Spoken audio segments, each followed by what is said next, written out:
47 al 50.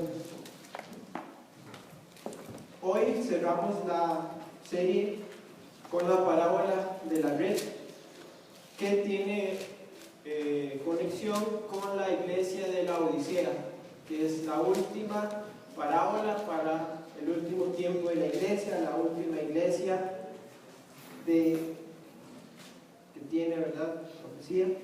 Vamos a buscar, dice Mateo 13:47: asimismo el reino de los cielos es semejante a una red que fue echada en el mar y juntó toda clase de peces. Cuando estuvo llena, la sacaron a la playa y sentados recogieron lo bueno en cestas y echaron fuera lo malo. Así será el fin del mundo. Saldrán los ángeles y apartarán a los malos de entre los justos y los echarán en el horno de fuego. Allí habrá llanto y crujir de dientes. Padre, le damos gracias por su palabra. Le damos gracias por la iglesia local y porque tenemos la oportunidad de asistir, congregarnos, tener edificación y motivarnos a las buenas obras.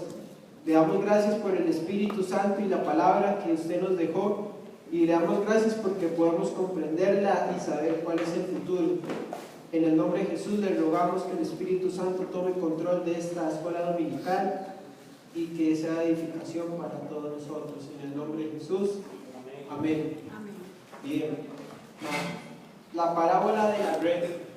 Hemos visto cómo avanzó la historia a través de todas estas parábolas que Jesús dijo.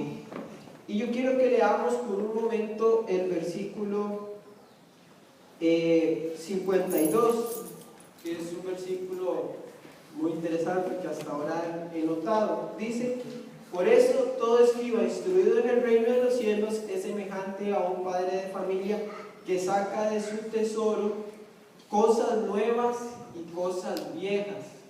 Entonces yo me puse a pensar, por decirle algo, un predicador de 1700, que para él era viejo lo que es la parábola del sembrador. Él veía la parábola del trigo y la cizaña y de la levadura como viejo, pero él podía ver la parábola del tesoro escondido y la parábola de la red como algo nuevo. Pero ahora nosotros vemos como todo esto como algo viejo y que ya se cumplió. Entonces ya vemos de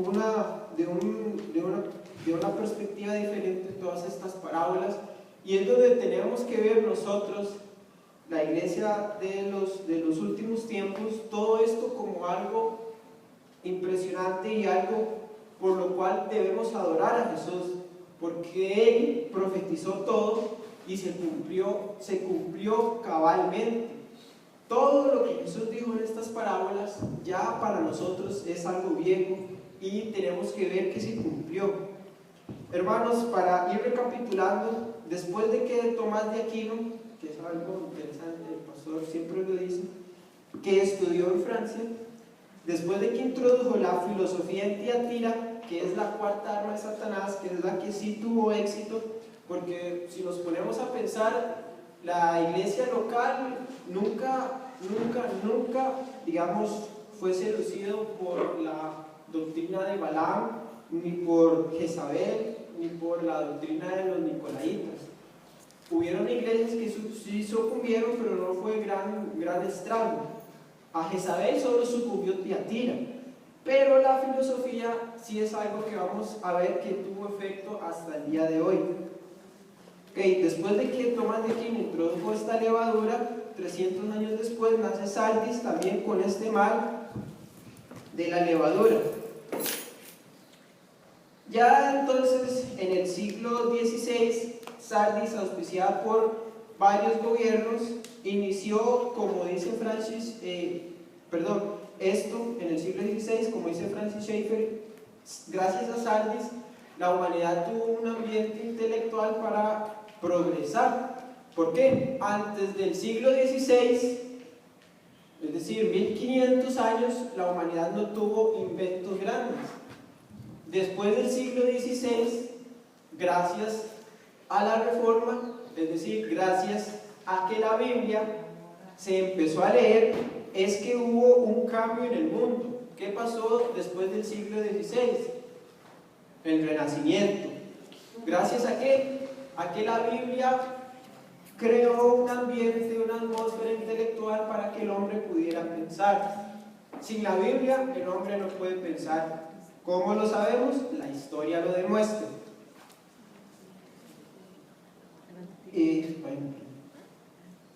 Entonces, por medio de este despertar, por decirlo así, intelectual, surgieron grandes inventos. El mayor de ellos, o el principio de ellos, es la imprenta, y que gracias a ella la Biblia pudo ser mayormente leída en todo el mundo. Pero no solamente gracias a la imprenta la Biblia fue leída, sino que fue leído también todo el material que los padres de Sardis hacían.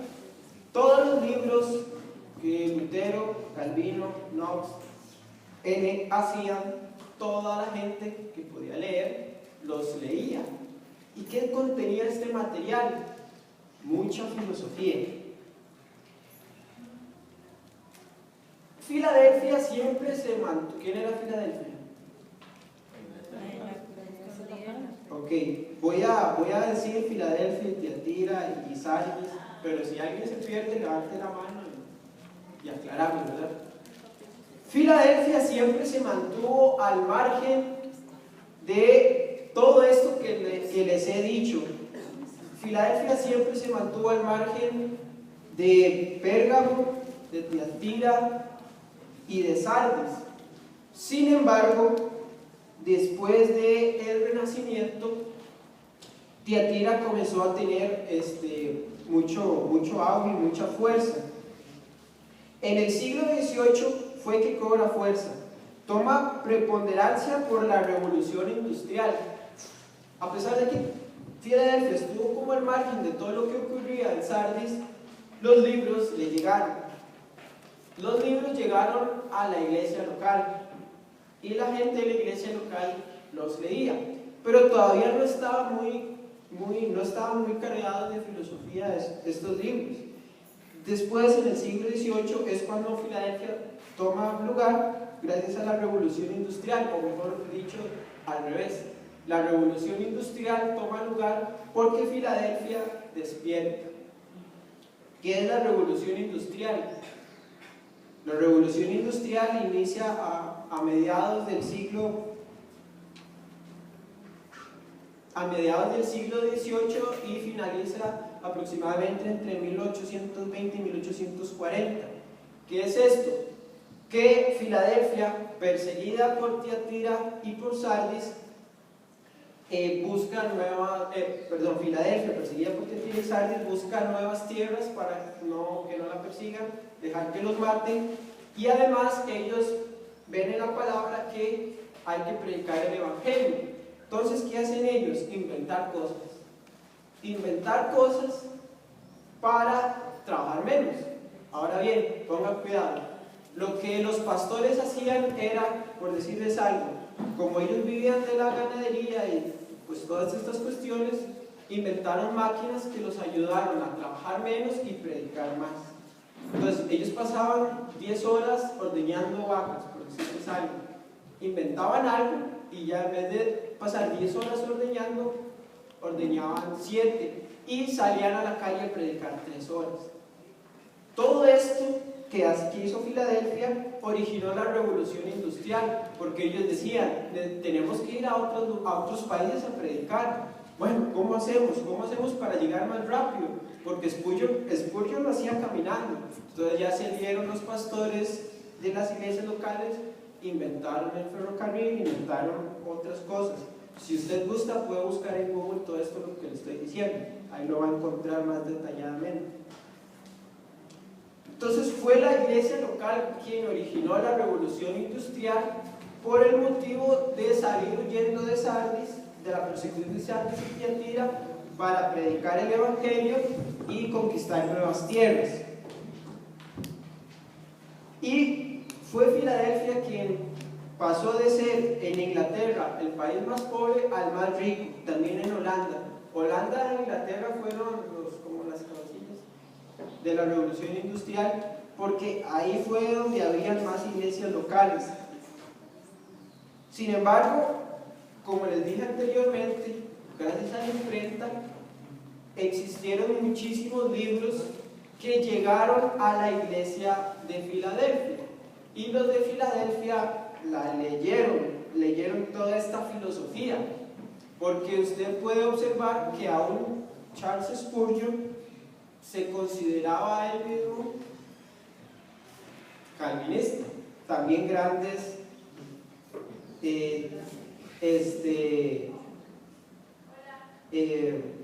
grandes teólogos.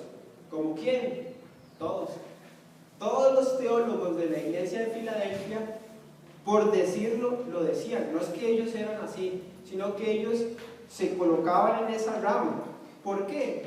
Porque todos los libros de Sardis llegaron a Filadelfia. Sin embargo, Filadelfia, todo el periodo que estuvo en auge, se mantuvo firme en la palabra y se mantuvo firme en sus convicciones. Y aún hoy día, la verdadera Filadelfia sigue firme siendo iglesia local, sin que los libros de filosofía la perjudiquen. Ya en 1900 surgió en Arkansas un movimiento de un hombre llamado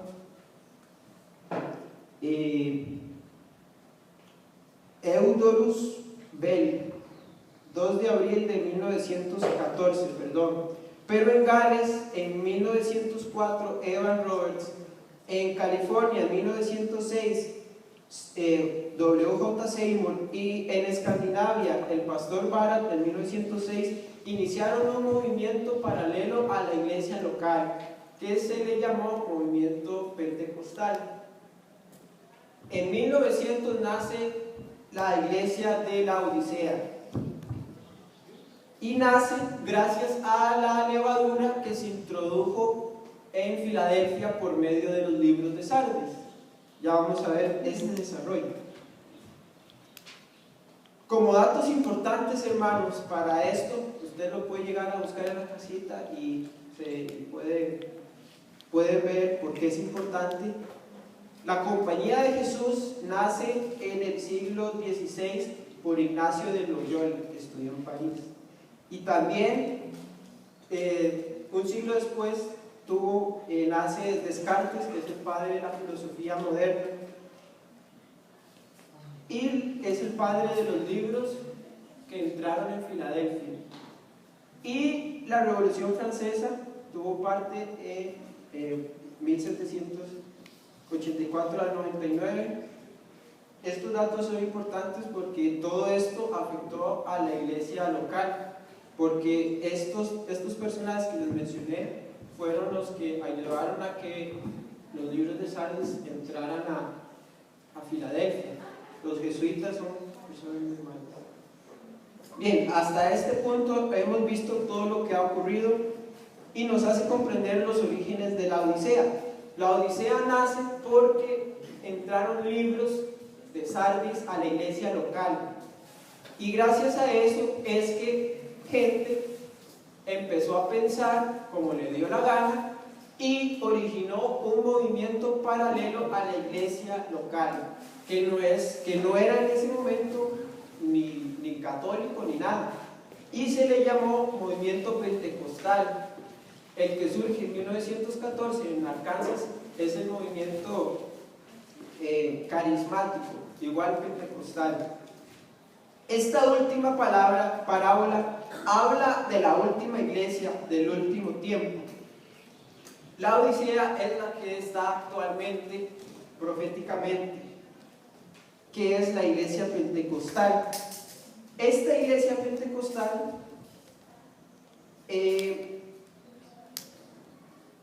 Jesús la compara con una red.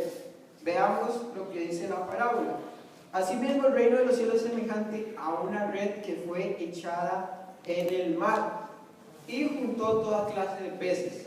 Entonces, ¿qué es el mar en profecía? Naciones. Las naciones. ¿Y qué son los peces?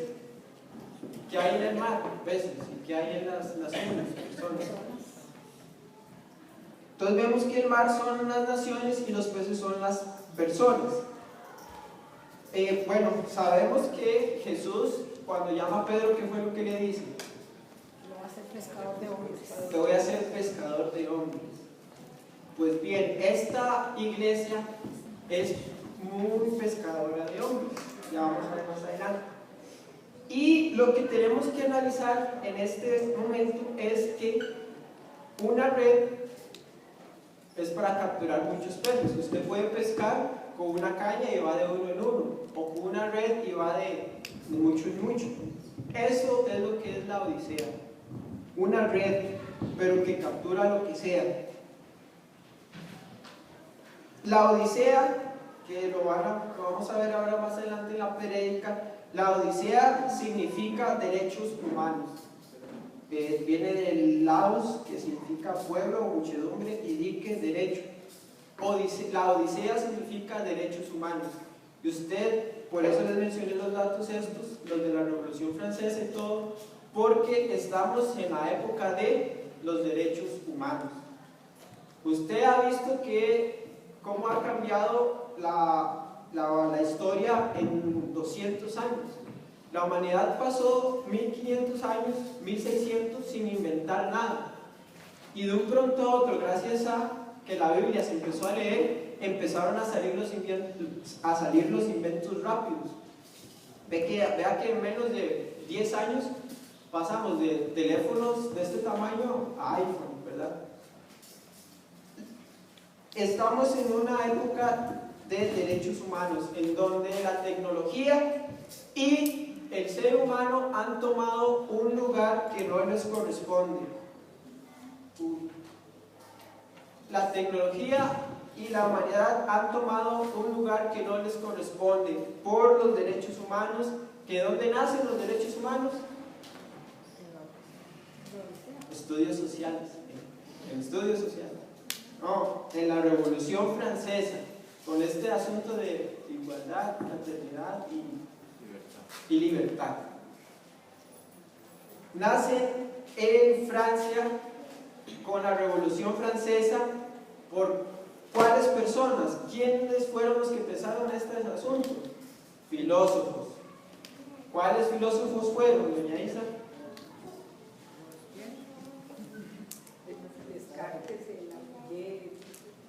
El papá de esto se llama Descartes, porque es el papá de la filosofía moderna.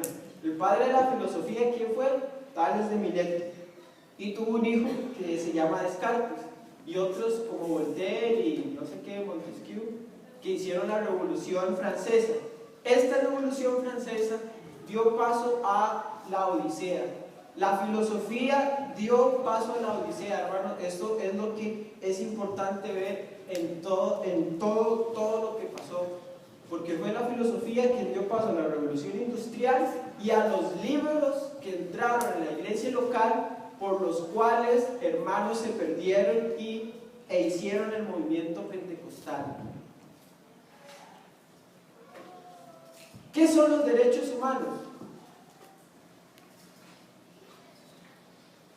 Los derechos humanos,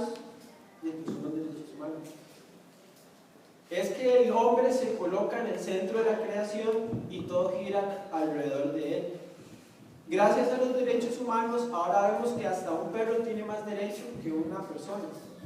Los derechos humanos es que el hombre se coloca como principal en la creación y deja a Dios de lado. Porque, hermanos, si el hombre tiene derechos, cuando el hombre tiene derechos, le quita derechos a Dios. ¿Qué vemos en la Odisea? Derechos humanos, porque es lo que significa, es lo que es. Y como les digo, este movimiento nace en 1900. Nace en 1900 y tuvo digamos, su principal exponente en 1914. Cuando un pastor bautista que estudió en un seminario bautista y fue pastor en una iglesia bautista, Eudoro Svel, decide mejor hacer las cosas como a él le parece. ¿Y qué es lo que hace como a él le parece? Él piensa que para predicar más rápido, él pensó que para predicar más rápido a las naciones, y si yo hablo inglés y necesito ir a predicar a India, activemos el don de lengua. Entonces, él lo que hizo fue una alegoría creativa, ambigüedad creativa. Él lo que hizo fue una ambigüedad creativa. ¿Por qué? Porque él agarró algo que está en la Biblia, lo pensó como a él le pareció mejor y lo aplicó. Él dijo, bien, yo no sé hablar chino y quiero ir a predicar a China. Ya sé, la Biblia dice que el don de lengua sirve, me voy a lo loco. Y empezó. En realidad el movimiento pentecostal, hermanos, es un movimiento que lo que hace es interpretar la Biblia como a mí me parece. La Biblia es como a mí me parece y lo hago como a mí me parece. ¿Por qué? Porque tengo derecho a hacerlo. Recuerde que la Odisea es la iglesia de los derechos humanos y de la filosofía, en donde yo pienso lo que a mí me parece porque yo soy un ser libre que puede hacer lo que le da la gana. ¿Cuál es el pensamiento actual del mundo?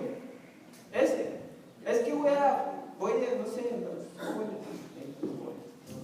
hacen lo que les da la gana. ¿Por qué? Porque tienen derecho. Los papás no le pueden pegar a los hijos. ¿Por qué? Porque los hijos tienen derecho a ser malcriados. ¿Qué es lo que pasa en la Odisea? Interpretan la Biblia como les da la gana. ¿Por qué?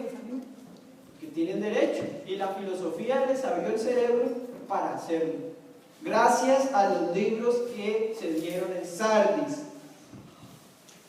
Jesús compara esta iglesia con una red por dos cosas. Porque este movimiento pentecostal es como una red, es como una iglesia universal, en donde este movimiento pentecostal también tiene un sinónimo, que no se engañe, hermano, cuando usted diga asambleas de Dios y pentecostal, son lo mismo, son exactamente lo mismo. Las asambleas de Dios y las iglesias pentecostales, las iglesias carismáticas, son lo mismo. Son lo mismo. Y actúan como una red. ¿Por qué les digo que actúan como una red? Usted puede ver en Facebook que el apóstol, no sé, un apóstol ahí. Que el apóstol Cash Luna, apóstol, profeta, y yo creo que tiene más títulos que el gerente del Banco Nacional. El pastor, apóstol, profeta y no sé. ¿Cómo? Más títulos que Cristo. Sí, Cash Luna tiene más títulos que Cristo. Va a dar una conferencia en tal lugar y asisten todas las, porque existen un montón de iglesias pentecostales y de las asambleas de Dios. Y ellos reciben órdenes del apóstol. Usted puede ver iglesias pentecostales que tienen un pastor, pero están bajo la protección del apóstol tal. Yo he visto a mi papá que él va a esa cosa y me ha explicado cómo funciona. Y es como por decirles algo, qué sé yo, una organización y varias organizaciones. Es una pirámide, es una iglesia universal como Roma, en donde está el Vaticano y están todas las demás iglesias que responden al Vaticano. Pero en este caso son todas las iglesias pentecostales y asambleas de Dios que responden a un apóstol. Al superintendente. Y es aquí donde la mula bota a Genaro. Porque no solo hay un apóstol o superintendente, hay varios apóstoles que estudian en una universidad apostólica. Y me metí a investigar, a ver, para ser un apóstol, y los cursos un cuatrimestre, no, ¿cómo era? Creo que era por semestre. El semestre no baja de los $10,000. No, yo creo que es muy bajo, es que no me acuerdo, fue hace tiempo que quería ser apóstol, ya no. Lo recupera rápido. Sí.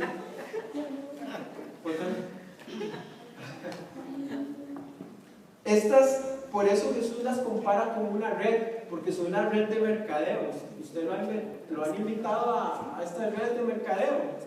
Bien, Jesús las compara con una red porque literalmente son una red en donde tenemos al superintendente o al apóstol N, y este tiene un círculo de iglesias, pero tienen que darle su billete para que él pueda protegerles.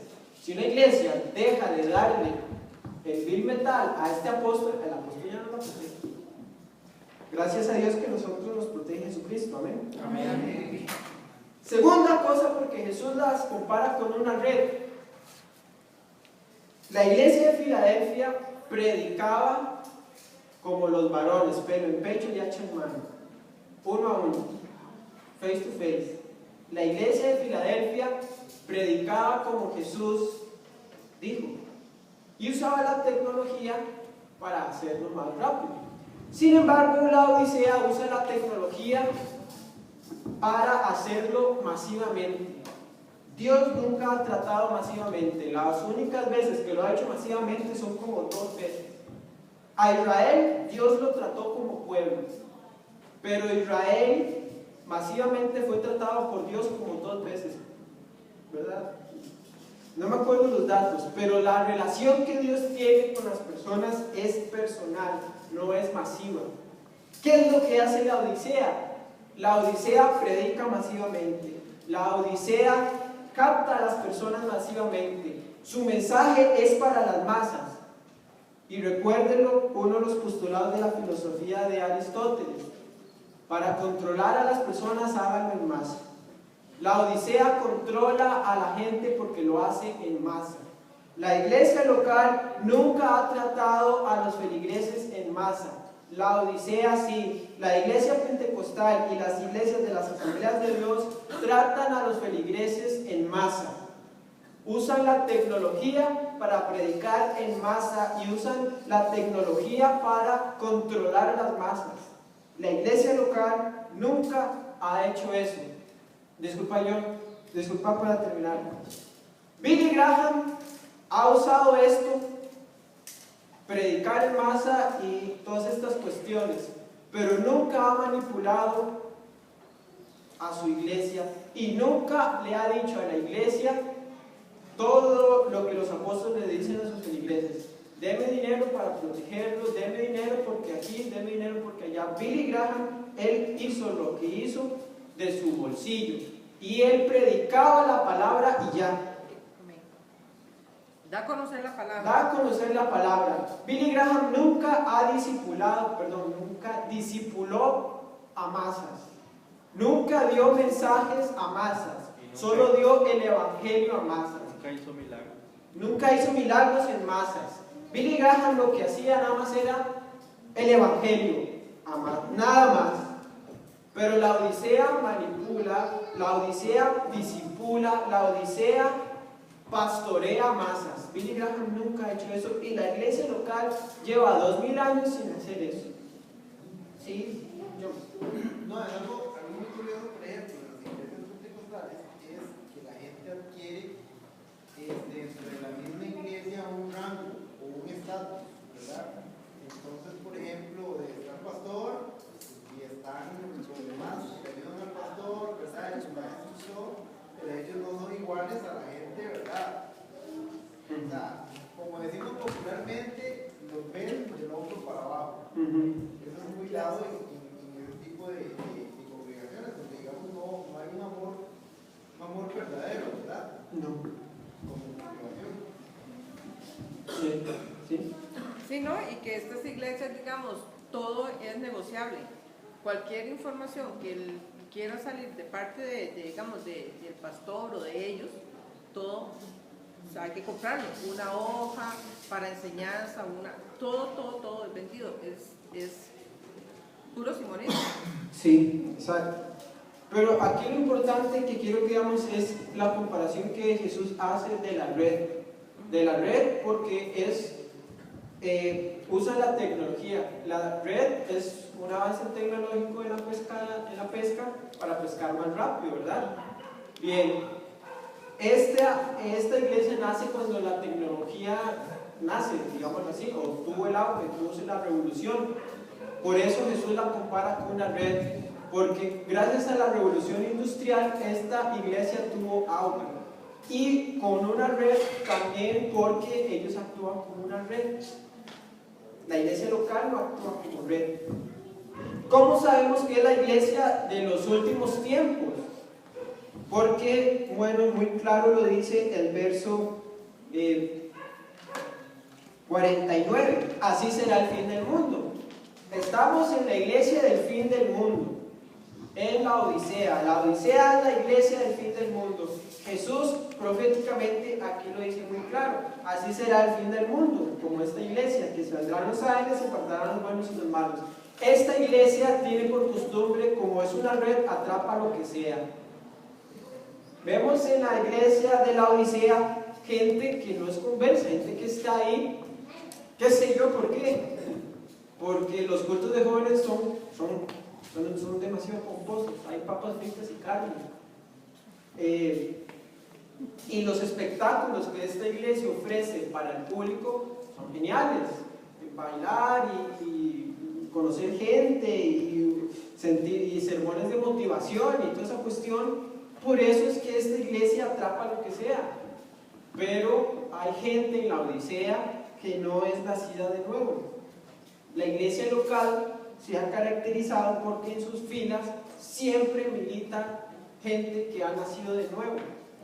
Tiatira, Sardis y la Odisea son iglesias que tienen en sus bancas gente que no ha nacido de nuevo. Y aquí lo vemos claramente. Hay peces buenos, pero hay peces que van para el infierno. ¿Por qué? Porque la Odisea no se preocupa en la salvación de las personas. Se preocupa en los derechos de esa persona, en que se sienta bien, en que me dé dinero. Es un negocio. Peor o igual que Tiatira. No, peor no. Muy mal. Verso 50, y allí los echarán en el horno de fuego, allí será llanto y crujir de dientes. Nótese que aquí estamos hablando de horno de fuego, ¿verdad? Porque usted puede observar en otras parábolas que dice, serán echados afuera en la oscuridad, y ahí será lloro y crujir de dientes, ¿verdad? Bien, aquí dice horno de fuego, que es el infierno. Es decir, hay gente en la Odisea que no ha nacido de nuevo y están ahí hasta predicando. Yo diría que sobre todo los que enseñan no han nacido de nuevo en esa iglesia, porque es gente que está dedicada al dinero.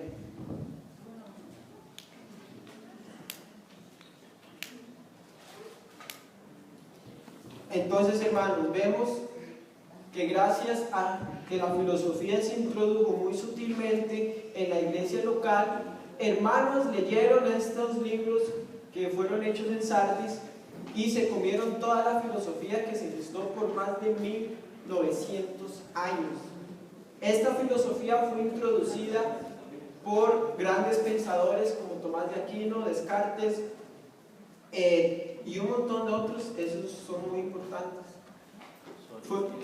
Fueron introducidas y entonces la gente empezó a leer filosofía. Y recuerden lo que es filosofía. ¿Qué es filosofía? ¿Cómo? Filosofía es que yo pienso solo. Estudio el pensamiento. ¿Ah? Estudio el pensamiento. ¿Cómo? Estudio del pensamiento. Dígalo, doña Isa, sin miedo. No, que es el estudio del pensamiento.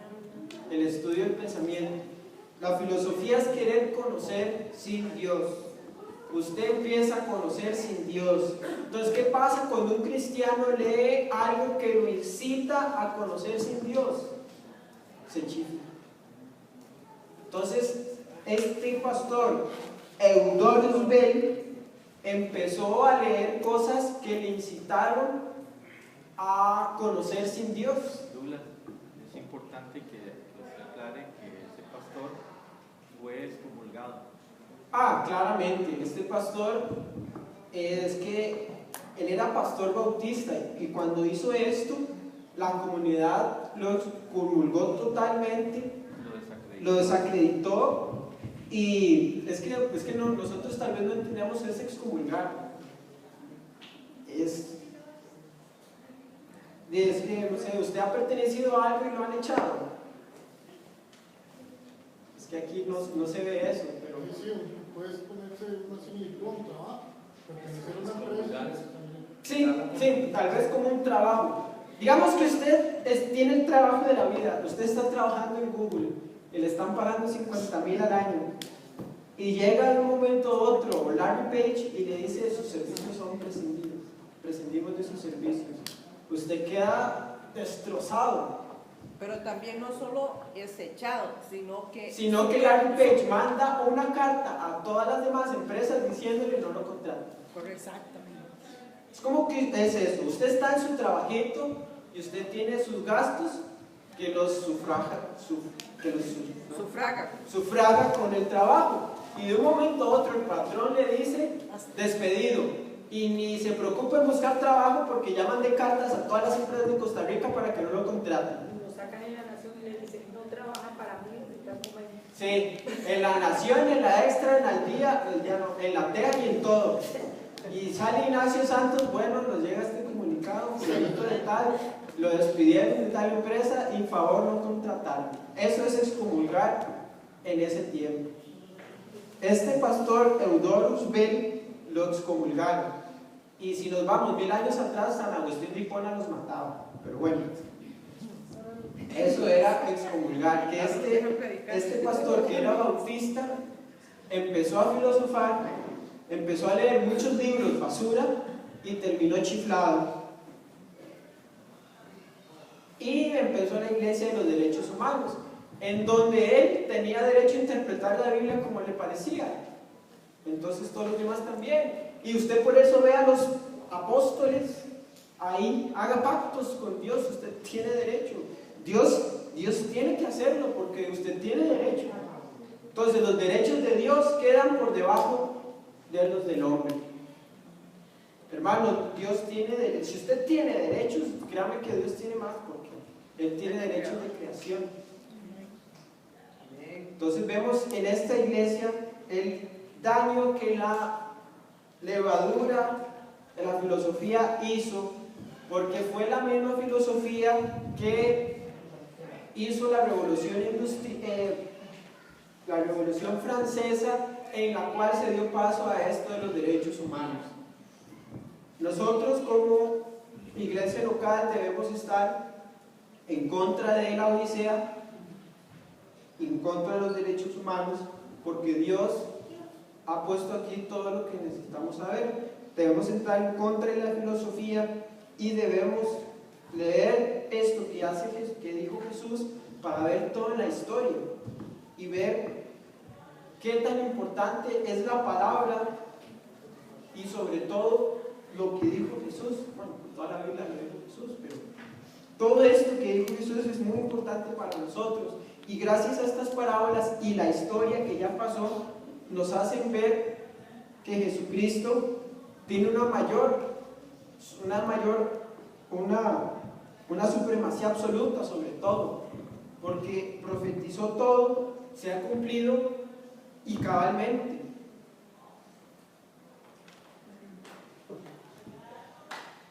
Hermanos, entonces vemos en esta parábola la iglesia al final de los tiempos, que es la iglesia actual. Ya Cristo viene, ya casi.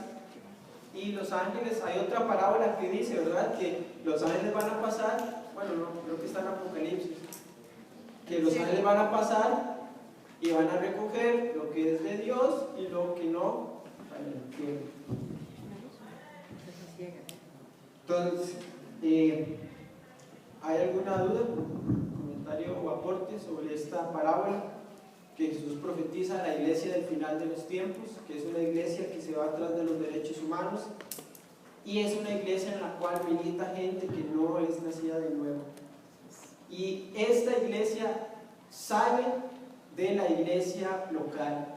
Así como Sardis salió de Tiatira, la Odisea sale de Filadelfia, porque la fundan pastores bautistas, hermanos bautistas, que